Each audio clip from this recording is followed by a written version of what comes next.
all of us, first of all, to be thankful to Allah subhanahu wa ta'ala, that alhamdulillah, we still enjoy with clean water. We still enjoy, alhamdulillah, enough food. On the other hand, we also need to seek forgiveness from Allah subhanahu wa ta'ala. As the Prophet Nuh alayhi salam advised his people that you seek forgiveness, then Allah subhanahu wa ta'ala will send upon you beautiful rain. That was the advice from Nuh alayhi salam to his community when the rain stopped or when there was drought. And the same advice we always have told, seek Allah's forgiveness. Ya Allah, forgive us if it is because of our shortcomings and mistakes. Forgive us and bless us with rain. This is the situation. But it's also important, my dear believers, for Allah subhanahu wa ta'ala to open and expand His mercy to His servants. Servants need to get united and they need to forgive each other. They need to respect each other. The servants of Allah, the creation of Allah, have to admit that we are vulnerable in many areas or in most areas. And then we say that instead of discriminating one another on the ground of language, religion, background or other ethnicities, we all say, look, we all are one human being.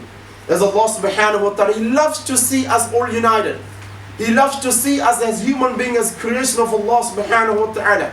As Allah states in the Quran, وَلَقَدْ كَرَّمْنَا بَنِي آدَمَ, that indeed we have honored mankind, the children of Adam. At this time, my dear believers, as we are heading to Yawm al-Arafah, the ninth day of the Hijjah, the Arafah day, when millions of, over 3 million Muslims, pilgrims, believers, they will be gathering. They will be gathering on the plain areas of Mount Arafah. All of them from different parts of the world. But there is no discrimination on the ground of language. The Arabs, the non-Arabs. There's people speaking from almost every language in the world, from all corners of the world. There are people from different ethnicities, but they all are believers. They all come there. There is no discrimination. There is no discrimination based on the race or color or anything. They all unite there. Yes, this is what Allah subhanahu wa ta'ala would love to see from us. All being united. My dear believers, thanks to our politicians, the government, and those prudent, wise leadership, both the opposition and the government leaders, I would like to appreciate and admire that when there was odd noises in the parliament and our side to call on banning Muslims or to show discrimination towards Muslims. All these politicians who have brain and wisdom, they got together and said, no, that is not a fair deal. That's not a fair thing to do. We want to see respect for every religion, every race in this country. And that is the kind of language we need. We do not want to highlight on all languages. We rather go positively and say, yes, this country needs to get united. There should not be a discrimination based on the background of religion or race or color or anything or language. It must be united. The whole mankind need to get united. As Allah subhanahu wa ta'ala calls in the Quran is the best guideline for the mankind to take it. Because Quran is the only, I'm not saying other books or anything and no negative thought about them. But I can tell you very clearly, on this particular issue, like many other golden teachings of the Quran, Quran clearly states, Ya ayyuhan nas, O mankind. O mankind, what a beautiful addressing. Muhammad sallallahu alaihi wasallam was born and brought up in Arabian Jaziratul Arab. However, the call is not to Arabs, not to Muslims, but to calling all mankind, Ya ayyuhan nas, inna khalaqnakum min dhakarin wa untha. No matter from which part of the world you are, or no matter where you're born, what language you speak, listen to this call, listen to this declaration from the Quran. Inna khalaqnakum min dhakarin wa untha. We, with that royal authority, royal sound of we, that royal we, Allah subhanahu wa ta'ala uses here and says, we have created you, O mankind. Remember, inna khalaqnakum. And don't forget that we have created you, min dhakarin wa untha, just from a male and female members. Your dad, your mom, they are Adam and Hawa. You need to recognize this fact. Mankind, whether Muslim or Christian or Jew or Hindu, whatever you are all are coming from this. Adam and Hawa. من ذكر وأنثى وجعلناكم شعوبا وقبائل لتعارفوا. And if we have made you into different nations, different communities, different races, not for discriminating, not for looking at them negatively, not for full final solutions, not for culling them, not for killing them, not for eliminating them, not for massacring them, not for discriminating, but it is solely you can recognize, you can understand the address where you're coming from. That is the only purpose. لِتَعَارَفُوا إِنَّ أَكْرَمَكُمْ عِنْدَ اللَّهِ أَتْقَاكُمْ. And then Allah subhanahu wa ta'ala further teaches us, me, you, and everyone in the world, when you are, if you want to know who is respected, who is good, who is best, then look at the acts and practice that you do. إِنَّ أَكْرَمَكُمْ عِنْدَ اللَّهِ أَتْقَاكُمْ. Based on according to the righteous deeds that you practice, according to the good things that you do. And this is something that we cannot measure. We cannot say that, look, I am better than you in terms of my practice. There's no way that. So now in the sight of Allah subhanahu wa ta'ala, respect comes only based on your a'mal. And the a'mal is only known to Allah subhanahu wa ta'ala. Because a'mal, our acts, our practices depend on the acceptance of Allah subhanahu wa ta'ala. My dear believers, as we are heading to Yawm al-Arafah, the 9th of Arafah, again for us to reflect. Put all the other differences aside. We should not create any disrespect, any kind of conflict based on these differences. Because our Habibuna Muhammad Rasulullah sallallahu alayhi wasallam, the Prophet of Allah, though born in a very honorable tribe of Quraysh in Mecca, very highly respected tribe in Mecca, yet look at the Habib sallallahu alayhi wasallam as part of his Hajjatul Wada, the sermon or the speech of farewell, that farewell speech, Habibuna Rasulullah sallallahu alayhi wasallam, the last speech he delivered in a public, over 140,000 Sahaba or the mankind, the believers, the companions, they all are listening to the Prophet sallallahu alaihi wasallam with a pin drop silence, as if there are birds on their heads, that none is moving. Everyone is paying very close attention to our Habib sallallahu alaihi wasallam, to the Prophet of Allah, who is made a golden declaration that you can never find anywhere in the world before that or after that. The declaration says that, Ya ayyuhan nas, O mankind, kullukum min Adam, inna rabbakum wahid, wa inna abakum wahid. Indeed, your Lord is one. Remember that you are united. Your mankind, you're united because your Creator, your Lord, is one.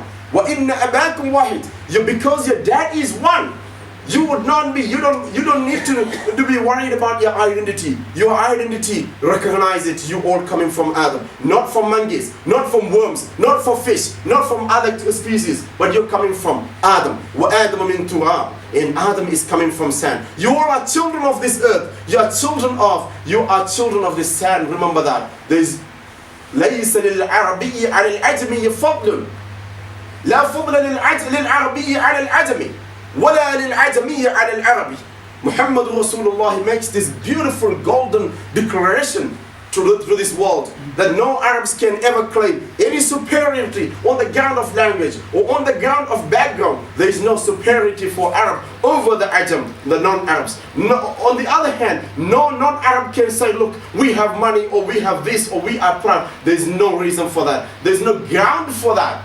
No ground in the book of Allah or in the book of the Prophet sallallahu alaihi wasallam on the ground of your identity or your background or your race. لا فضل للعربي على العجمي ولا للعجمي على العربي ولا للأسود ولا للأحمر على الأسود ولا للأسود على الأحمر أو للأبيض على الأسود. And the Prophet sallallahu alaihi wasallam further emphasizes, I would love to tell me and my brothers and sisters and everyone in this Australia, all the parliament members, whether they like Muslims or they don't like Muslims, or whether whatever there is, irrespective of it. But let me very clearly send this message on behalf of the Prophet sallallahu alaihi wasallam who said this. Keep this in mind. If this is a multicultural country, as we all understand this, and we all understand, this is a golden teaching that we all can highlight on. This multicultural country of Australia should highlight on this beautiful point that the Prophet Muhammad has shared to the world. And what is that? لَيْسَ لِلْأَبْيَضِ عَلَى الْأَسْوَدِ لَا فَضْلَ لِلْأَبْيَضِ عَلَى الْأَسْوَدِ. No white individual has any superiority over a black individual. No black individual has any superiority over a white individual. There is no ground of superiority whatsoever based on the color or race. Subhanallah. This is the statement that the world is looking for. World is eager to know. World is hungry to hear. Now keep this in mind. The superiority is not based on that. Then the Habib sallallahu alaihi wasallam further explained, "Illa bittaqwa." Unless you do the right thing, you better prove yourselves you are good by doing more good things in your life, by helping out others, by taking care of others, by sharing your wealth with others, by showing your concern and doing the right thing in your community within yourselves. Then only you can say, yes, you are better than you. Even that is, you can't say that because you don't know whether it was acceptable or not. Only Allah subhanahu wa ta'ala knows it. Subhanallah. This is the golden teaching of the Habib sallallahu alayhi wasallam. Was it only a lip saying by the Prophet of Allah sallallahu alayhi wasallam? In the life of the Prophet sallallahu alayhi wasallam, we can never see any sign, any example of any discrimination. He had so many Sahaba companions that he embraced them, not just accepting them as Muslims and keeping them as just the members of the community, but bringing them as part of his family, part of his family. Salman of Persia, Salman al-Farisi radiyallahu anhu, he was from Persia, was not an Arab. He got no parents there, he got no one there coming, but from Iran, from Persia, Salman al-Farisi came all the way to Medina. And then the Habib sallallahu alayhi wasallam, many incidents though, but this one was so beautiful and heart-touching that the Prophet said, holding the hand of Salman al-Farisi, a non-Arab, a Persian Sahabi from Salman, holding his hand, the Habib sallallahu alayhi wasallam said, Salmanu min ahli baytina. Salman is part of our family. He is our Ahlul Bayt. He is member of our family. Salman is member of our family. Persian Salman is a member of our family. Not just a member of this community, not just a citizen of this country, but he's part of my family. Habib sallallahu alayhi wasallam's family is ever remembered. Now the Prophet sallallahu alayhi wasallam gives him that status. Subhanallah, this was not the odd case. Abu Bakr, Sayyidina Umar ibn al-Khattab radiyallahu anhu, the second Khalifa. Second Khalifa said about Abu Bakr as-Siddiq radiyallahu anhu, who was Sayyidina. Abu Bakr Sayyidina. Abu Bakr is our master. وَأَعْتَقَ سَيِّدَنَا. And he set free our Sayyid Bilal, our master Bilal. Bilal radiyallahu anhu, who hailed from Africa. He was there in Mecca, he was treated as a slave. But Abu Bakr as-Siddiq radiyallahu anhu was a pure Arab Sahabi, Arab individual. Set up Bilal radiyallahu anhu free. And look at the Sahaba, how they regarded Bilal radiyallahu anhu. Regarded him as a master, Sayyid. Abu Bakr is a Sayyid. And the Bilal who was set free by Abu Bakr also is a master, Sayyidina. Subhanallah. How many stories like this? So my dear believers, let us not divide. Let us not allow anyone, any politicians, for this material, trivial, for a few dollars, for a few money, if they try to divide this community.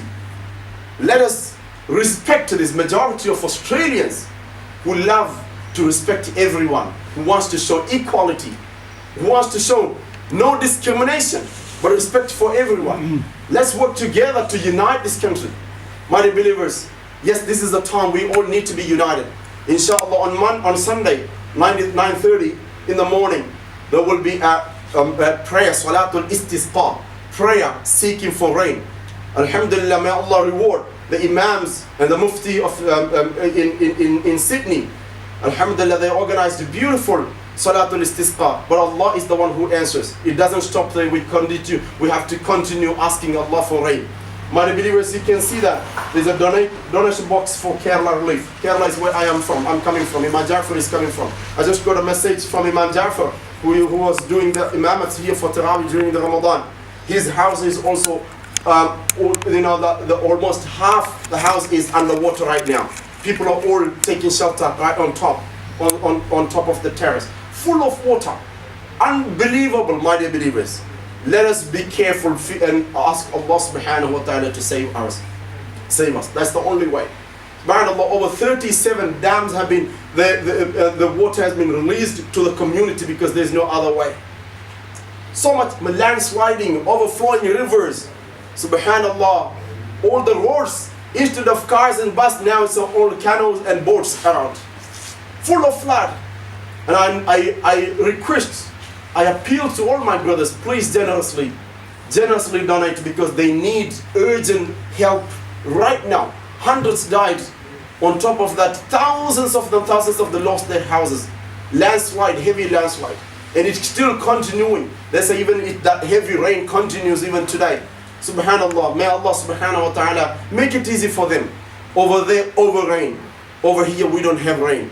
So what we need to do, we need to reflect and think, Ya Allah, forgive us. Sorry.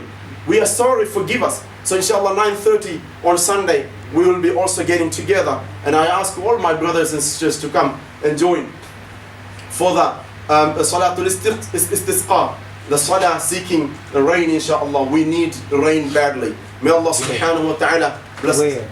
Oh, sorry. AIC, Australian Indigenous Islamic College. Okay? Jurak, inshallah. Jurak, Australian Indigenous Islamic College. And that is organized by Council of Imams of Queensland. CIQ is heading, inshallah. The right move, right direction. That's all we can do. You know, we all get together, forget about all the differences, get united and ask Allah subhanahu wa ta'ala. Because no matter who we are, the rain is in the control of Allah subhanahu wa ta'ala, no one else. That is what the practice of the Prophet sallallahu alaihi wasallam. When there was a drought and in the time of the Prophet sallallahu alaihi wasallam, he used to take people out. Another Prophet sallallahu alaihi wasallam used to take people out and pray for rain. There are many other occasions as well when the Prophet sallallahu alaihi wasallam just prayed on the minbar, the rain, full of rain. Inshallah, that was the mu'jiza of Allah's Habib sallallahu alaihi wasallam. May Allah subhanahu wa ta'ala give relief for those families in Kerala, and other parts of India and other parts of the world as well. And may Allah subhanahu wa ta'ala give us His rain in abundance for us, inshallah. وآخر دعوانا الحمد لله رب العالمين. السلام عليكم ورحمة الله وبركاته. Inshallah, our Eid